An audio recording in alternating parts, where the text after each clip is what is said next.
शक्तिपथ GS में आप सभी का स्वागत है। चैनल से जुड़ने के लिए चैनल को सब्सक्राइब करें। यहाँ आपको सीजीपीएससी से रिलेटेड कंटेंट मिलते हैं। Thank you. तो अपना महेश कुमार बनवाल जी का जो ज्योग्राफी ऑफ इंडिया बुक है उसका पेज नंबर 3 शुरू करने वाले हैं। इसके अंदर हमारे मेजर टॉपिक हैं latitudinal and longitudinal extension, impact उन दोनों के, और उसके अलावा demographic and geographical size of India. ठीक है, तो ये सब बेसिकली हम लोग पढ़ना शुरू कर रहे हैं और चलिए शुरू करते हैं। तो लैटिट्यूडनल एंड लॉन्गिट्यूडनल एक्सटेंशन के बारे में पढ़ते हैं इंडिया का। तो इंडिया का लैटिट्यूडनल और लॉन्गिट्यूडनल एक्सटेंट लगभग सेम है, लेकिन ग्राउंड डिस्टेंस में डिफरेंस जो है वो हमको मिलता है।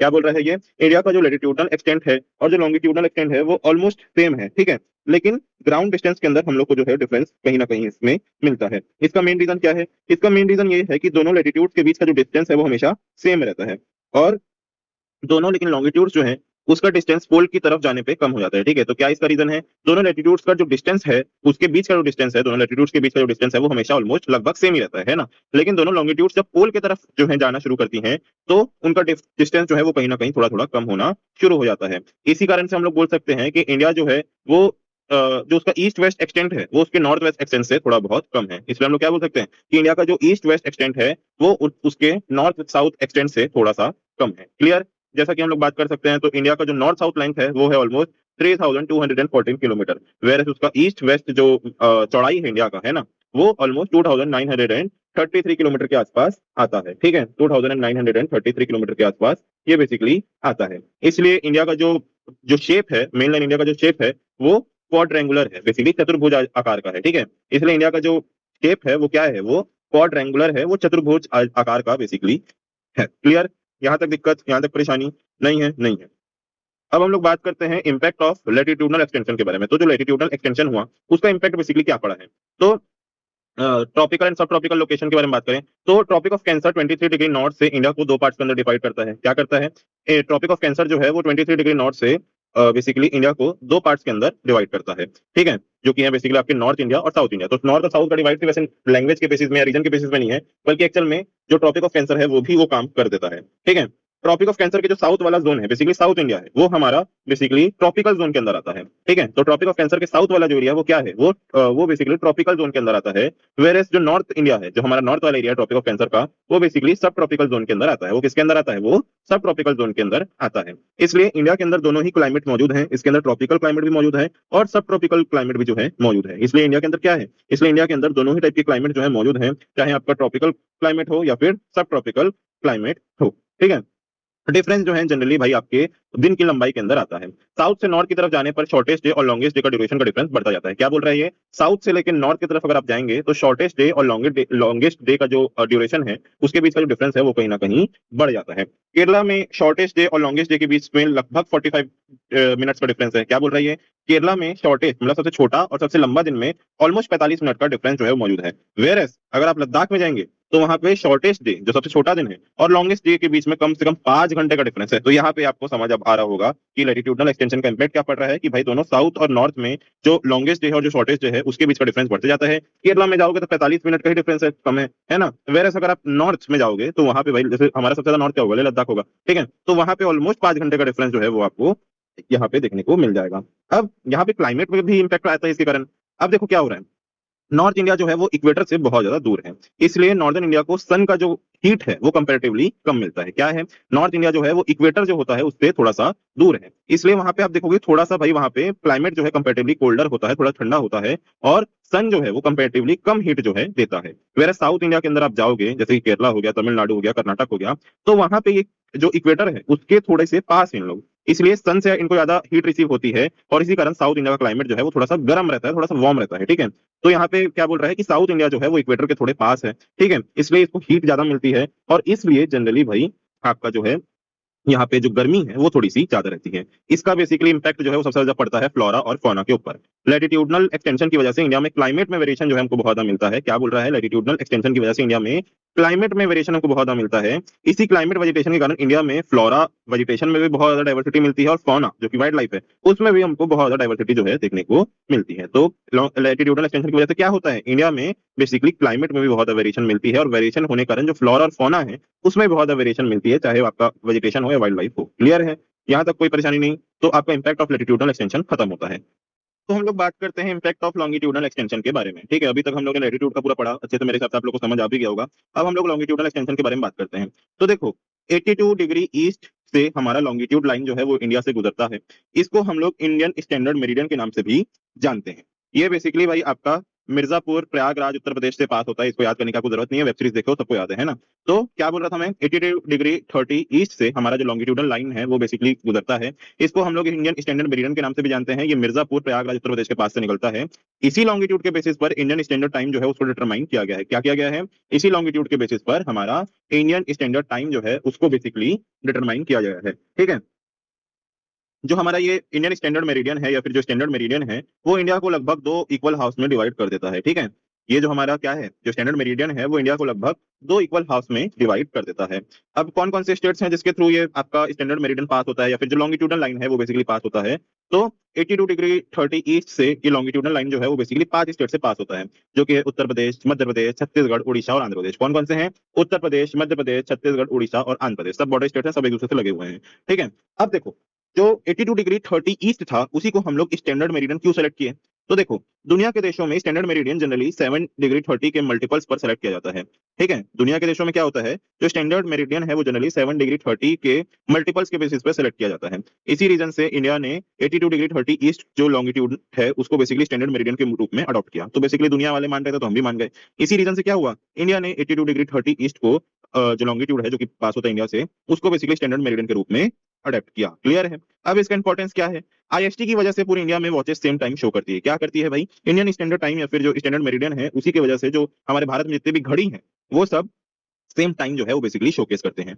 चाहे कोई गुजरात में हो, चाहे कोई अरुणाचल प्रदेश में हो, जो ऑफिशियल टाइम है वो ऑलमोस्ट सेम रहता है। क्या बोल रहा है, चाहे कोई गुजरात में हो, चाहे कोई अरुणाचल प्रदेश हो, अरुणाचल प्रदेश में हो, जो टाइम है वो जनरली सेम ही होता है। क्लियर।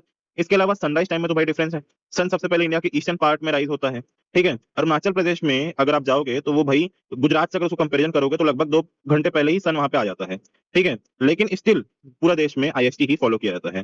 तो भाई देखो सन जो है वो बेसिकली सनराइज का टाइम डेफिनेटली है यहाँ पे, सब स्टेट्स में सनराइज का टाइम जो है डिफरेंट है। सन जो है सबसे पहले ईस्टर्न पार्ट में सबसे पहले ग्रो होता है। ठीक है, जैसे अरुणाचल प्रदेश में सनराइज जो है वो गुजरात के कंपेरिजन में लगभग 2 घंटे पहले हो जाता है, लेकिन स्टिल पूरे इंडिया के अंदर आपका आईएसटी जो है उसको बेसिकली फिर भी फॉलो किया जाता है। अब टाइम डिफरेंस की अगर हम लोग इसके बेसिस में टाइम डिफरेंस के बारे में बात करें तो बेसिकली देखो इंडिया के ईस्टर्न मोस्ट पॉइंट जो है कि बिथू, जिसको हम लोग अरुणाचल प्रदेश का भी थोड़ी देर पहले पढ़े थे, और वेस्टर्न मोस्ट पॉइंट जो है जिसको गौर मोटा बोला गया है गुजरात के अंदर, वो उसमें लगभग 30 डिग्री लॉन्गिट्यूड का डिफरेंस है। क्या है भाई, इंडिया का जो ईस्टर्न मोस्ट पॉइंट है कि बिथू जो कि अरुणाचल प्रदेश है, और वेस्टर्न मोस्ट पॉइंट है गौर मोटा गुजरात, उसके बीच में लगभग लगभग आपका 30 डिग्री लॉन्गिट्यूड का डिफरेंस है। अब अर्थ जो है एक लॉन्गिट्यूड को क्रॉस करने में ऑलमोस्ट 4 मिनट लेती है। इसी कारण कि बिथू और गौर मोटा के बीच में लगभग 2 घंटे का टाइम डिफरेंस है। यहां तक समझ रहे हो, है ना। तो अर्थ क्या करती है, अगर उसको 1 डिग्री क्रॉस करना है तो ऑलमोस्ट 4 मिनट उसको लगता है, और भाई अब इन दोनों के बीच में 30 लॉन्गिट्यूड का डिफरेंस है तो ऑलमोस्ट 2 घंटा लग जाता है दोनों के बीच में।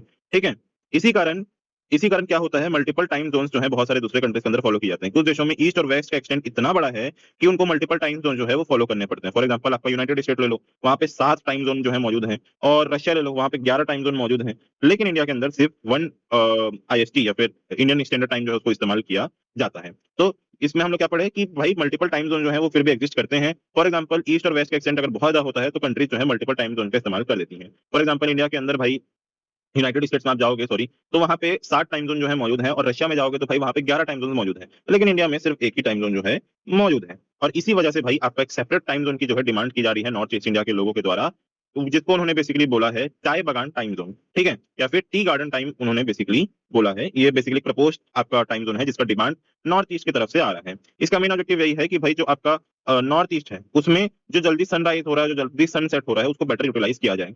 ठीक है, इसका मेन ऑब्जेक्टिव क्या है, इसका मेन ऑब्जेक्टिव यही है कि नॉर्थ ईस्ट के अंदर जो जल्दी सनराइज और सनसेट हो रहा है उसको बेसिकली बेटर यूटिलाइज जो है किया जा सके। क्लियर। तो आपका इंपैक्ट ऑफ लॉन्गिट्यूडनल एक्सटेंशन जो है वो बेसिकली खत्म होता है। अब हम लोग आते हैं इंडियन स्टैंडर्ड टाइम के ऊपर। तो इंडियन स्टैंडर्ड टाइम, ये आपका एक छोटा सा आपका एक पैराग्राफ होगा वहां पे व्हाइट कलर का, आप पेज नंबर 3 देखिए, ज्योग्राफी ऑफ इंडिया, अभी हम लोग चैप्टर पढ़ रहे हैं, है ना। तो वहां पे एक छोटा सा ये है, और जनरली क्या होता है दोस्तों, ऐसे टाइप के छोटे छोटे जो बॉक्सेस होते हैं, हमको लगता है इसको इग्नोर कर दो, लेकिन वो ऐसे अलग सा बॉक्स इसलिए बनाया गया है क्योंकि वो अलग से इन्फॉर्मेशन वहां पे हमको दिया जा रहा है। ठीक है, तो इसको हम लोग को पढ़ना ज्यादा जरूरी है। तो अब यहाँ पे इंडियन स्टैंडर्ड टाइम के बारे में हमको कुछ कुछ चीजें बताई गई हैं। तो इंडियन स्टैंडर्ड टाइम जो है आईएसटी जो है वो पूरे इंडिया में ऑफिशियली फॉलो किया जाने वाला टाइम है, सही बात है। ठीक है, इंडियन स्टैंडर्ड टाइम जो है वो पूरे इंडिया के अंदर ऑफिशियली फॉलो किया जाने वाला टाइम है। ये टाइम जो है ऑफन यूटीसी +530 में सेट है। ठीक है, ये आईएसटी का टाइम ऑफसेट किसमें है, ये बेसिकली यूटीसी प्लस 530 पे सेट है। इंडिया में सिर्फ एक ही स्टैंडर्ड टाइम फॉलो किया जाता है, सही बात है, क्या है, इंडिया में सिर्फ एक ही स्टैंडर्ड टाइम फॉलो किया जाता है। इंडिया के अंदर day light saving time DST system को फॉलो नहीं किया जाता, ठीक है, इंडिया के अंदर डे लाइट सेविंग टाइम को या फिर डीएसटी सिस्टम को फॉलो नहीं किया जाता। इंडिया में सीजनल टाइम एडजस्टमेंट भी नहीं होता कि सीजन के हिसाब से भाई टाइम बदल दो, ऐसा कुछ भी नहीं होता, ठीक है। पूरा साल जो आईएसटी है वो ऑलमोस्ट सेम रहता है। पूरा साल क्या होता है दोस्तों, पूरा साल आईएसटी जो है, इंडियन स्टैंडर्ड टाइम जो है वो सेम रहता है, उसको घंटा non challenge Indian standard time है ना। अब आईएसटी का कैलकुलेशन जो है वो 82 डिग्री 30 ईस्ट के बेसिस पे किया जाता है। ये लॉन्गिट्यूड जो है वो कहां पे मौजूद है, फिर से बता रहा हूं, मिर्जापुर उत्तर प्रदेश के अंदर मौजूद है। इसी को इंडिया का स्टैंडर्ड मेरिडियन टाइम माना गया है। तो आईएसटी का कैलकुलेशन किसके बेसिस में किया जाता है, 82 डिग्री 30 ईस्ट लॉन्गिट्यूड के बेसिस पर किया जाता है। ये लॉन्गिट्यूड कहां मौजूद है, मिर्जापुर उत्तर प्रदेश के अंदर मौजूद है। इस लॉन्गिट्यूड को इंडिया का स्टैंडर्ड मेरिडियन माना गया है। आईएसटी जो है उस आईएसटी मिलिट्री और एविएशन के बारे में बात करें तो मिलिट्री और एविएशन टाइम सिस्टम में आईएसटी को ई या फिर इको स्टार का डेजिग्नेशन जो है वो दिया गया है। क्या दिया गया है, आईएसटी को जो इंडियन स्टैंडर्ड टाइम है उसको बेसिकली मिलिट्री के अंदर और एविएशन के अंदर ई का या फिर इको स्टार का डेजिग्नेशन जो है वो किया दिया गया है, ठीक है। तो ई के बगल में एक स्टार है, आप बुक अगर आपके पास होगी तो। अब हम लोग बेसिकली बात करते हैं दोस्तों डेमोग्राफी और ज्योग्राफिकल साइज ऑफ इंडिया के बारे में। ये आपका इस पेज का पेज नंबर 3 का लास्ट टॉपिक है, demographic and geographical size of India, ठीक है। तो चलिए शुरू करते हैं। तो इंडिया का पॉपुलेशन जो था वो सेंसस 2011 के अकॉर्डिंग इंडिया की पॉपुलेशन जो है वो 121 करोड़ से ज्यादा थी, ठीक है। क्या 2011 के सेंसस के हिसाब से अगर हम लोग जाएं तो इंडिया की पॉपुलेशन जो है वो 121 करोड़ 121 करोड़ से ज्यादा थी। पॉपुलेशन के बेसिस पर इंडिया उस समय वर्ल्ड में सेकंड पोजीशन में था और पॉपुलेशन में इंडिया से आगे सिर्फ चाइना था, ठीक है। तो पॉपुलेशन के बेसिस पर इंडिया जो है वर्ल्ड में उस समय सेकंड पोजीशन में था और उससे आगे सिर्फ चाइना था। वर्ल्ड की टोटल पॉपुलेशन का लगभग 17.5% हिस्सा इंडिया में रहता था। क्या था, वर्ल्ड की टोटल पॉपुलेशन का लगभग 17.5% जो हिस्सा है वो बेसिकली इंडिया के अंदर रहता है। ये आपका इसमें भी लिखा हुआ है, बुक में भी लिखा हुआ है, चाहे आप देखना चाहें तो, ठीक है। अब इसमें boundary and coast line of India के बारे में बात करते हैं। तो इंडिया की जो लैंड बाउंड्री है वो बहुत ज्यादा बड़ी है, ठीक है। इंडिया की लैंड बाउंड्री जो है वो बेसिकली क्या है, वो बहुत ज्यादा बड़ी है। इंडिया की जो लैंड बाउंड्री है वो ऑलमोस्ट 15,200 किलोमीटर के आसपास में है, ठीक है। इंडिया की लैंड या फिर टेरिस्ट्रियल बाउंड्री जो है वो ऑलमोस्ट 15,200 किलोमीटर के आसपास है।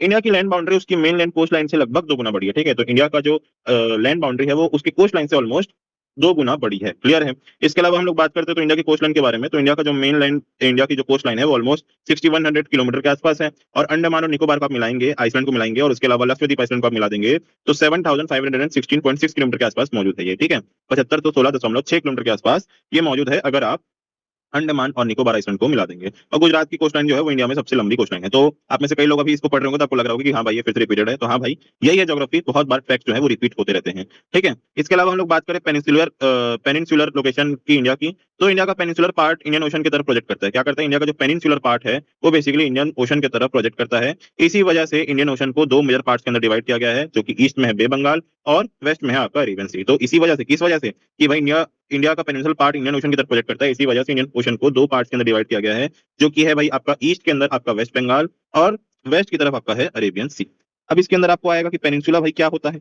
तो पेनिनसुला बेसिकली एक ऐसा लैंड का टुकड़ा होता है जो कि वाटर से तीन तरफ से सराउंडेड रहता है। क्या रहता है, वाटर से 3 तरफ से सराउंडेड रहता है, उसको बेसिकली पेनिनसुला बोला गया है। और इसलिए इंडिया जो है एक पेनिनसुला कंट्री है। आपको 1 मार्क में पूछ सकता है कि इंडिया एक पेनिनसुला कंट्री है कि नहीं है, तो भाई उसमें लिख देना कि हाँ इंडिया एक पेनिनसुलर कंट्री है, बिल्कुल है, ठीक है। इसके अलावा हम लोग बात करते हैं तो वाटर बॉडीज जो है इंडिया के अराउंड, ईस्ट में बे ऑफ बंगाल है, वेस्ट में भाई अरेबियन सी है और साउथ में आपका इंडियन ओशन है, ठीक है। तो ईस्ट में क्या है, बे ऑफ बंगाल है, वेस्ट में क्या है भाई आपका अरेबियन सी और साउथ में आपका इंडियन ओशन मौजूद है। शेप ऑफ इंडियन पेनिनसुला के बारे में बात करें तो इंडियन पेनिनसुला जो है वो नॉर्थ में कंपैरेटिवली ज्यादा वाइड है। क्या है, इंडियन पेनिनसुला जो है वो नॉर्थ में, अपने नॉर्थ में जाते जाते थोड़ा सा ज्यादा वाइड हो जाता है। लगभग 22 डिग्री नॉर्थ लेटीट्यूड से साउथ की तरफ जाते हुए ग्रेजुअली नैरो हो जाता है। क्या होता है, लगभग 22 डिग्री नॉर्थ लेटीट्यूड से साउथ की तरफ जाते हुए ग्रेजुअली क्या होता है, नैरो हो जाता है। इस नैरोइंग ट्रेंड की वजह से साउदर्न एंड पर पेनिनसुला का शेप और पतला हो जाता है। क्या हो जाता है, इस नैरोइंग ट्रेंड की वजह से साउदर्न एंड में आपने देखा होगा कि इंडिया जो है नीचे जाते जाते थोड़ा सा सिकुड़ जाता है ना। तो उसी कारण, किसके कारण होता है, क्योंकि भाई नॉर्थ लेटीट्यूड से साउथ की तरफ जाते जाते हुए नैरो हो जाता है, इसलिए साउदर्न एंड पर पेनिनसुला का शेप थोड़ा सा पतला हो जाता है। Clear clear. इसके अलावा हम लोग बात करें माउंटेन बाउंड्रीज ऑफ इंडिया के बारे में। तो इंडिया की नॉर्थ वेस्ट, नॉर्थ और नॉर्थ ईस्ट की बाउंड्रीज जो है वो न्यू फोल्ड माउंटेन्स, हिमालय से बेसिकली प्रोटेक्टेड है, ठीक है। तो इंडिया की नॉर्थ वेस्ट, नॉर्थ ईस्ट और नॉर्थ का जो साइड है वो किससे प्रोटेक्टेड है, वो न्यू फोल्ड माउंटेन या फिर हिमालय जिसको बोलते हैं उससे बेसिकली प्रोटेक्ट है।